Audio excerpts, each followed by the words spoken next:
The following story was told to me by a Japanese friend of mine who said she had read it in the newspaper. I haven't actually seen the newspaper, so I didn't know whether it was actually happening or not. Please, read the account and decide for yourself. There was a group of teenage friends, 4 boys and 4 girls, who went to the same high school. One night, they were having a small party in the house of one of the boys. It was after midnight, and the talk soon turned into scary stories. The friend wanted to test their courage by going to a haunted location. They thought it'd be fun to scare themselves by exploring the creepy place in the dark. Bright idea, yeah? For years, they had heard stories about an old abandoned school that laid on the outskirts of town. Everyone said it was haunted, but none of the teenagers actually believed in ghosts. But they wanted to scare themselves, and seemed like an old abandoned high school was the easiest place to explore. One of the girls had a car, so they drove out to the old schoolhouse and parked outside the grounds. The 8 friends decided they would explore the school in pairs. The plan was for each pair to walk around the school anti-clockwise. It would take about 10 minutes to, navigate the school.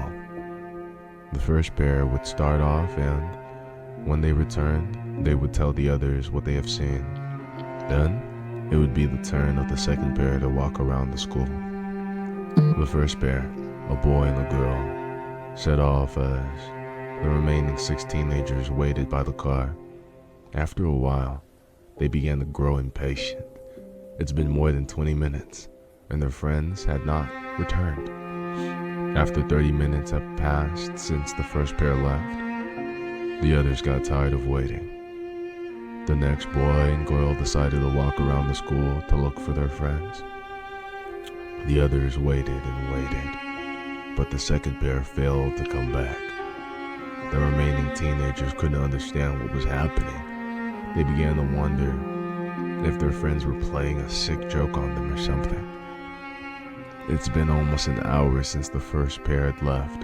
The third boy and girl paired nervously set off to try to find their missing friends. But, like the last, they never returned. The boy and the girl who remained behind were very nervous. The girl began to cry, and the boy tried to comfort her. Eventually, the boy said, "I'm gonna go look for the others. If I don't come back in 30 minutes, go straight to the police." After he left, the girl stood alone in the cold and dark, weeping silently. She waited an hour, but no one came. She got into the car, turned the keys, and at night, and drove to the nearest police station. 4 police officers accompanied the girl back to the school, and as dawn began to break, they launched a search for the 7 missing teenagers. At first, they couldn't find any signs of them on the school grounds, but they discovered that the side door of an old, disused school gym was standing open. The police went inside, but it was empty. There was an eerie silence in the air. It was then they looked inside the toilet in the gym that they finally found the missing 7. They were all hanging from the ceiling by their neck. The police questioned the surviving girl, and she swore that she had been telling the truth. The 7 teenagers had gone to the abandoned school to test their courage, and they had no reason to commit suicide. However, after spending weeks trying to solve the mystery, the police finally closed the case, saying that they couldn't find any evidence that the teenagers had been murdered.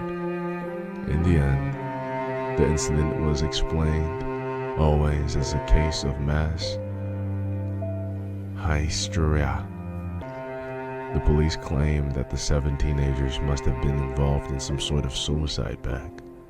To this day, no one in that town would dare to venture out to the old school, the abandoned gym, after nightfall. The end.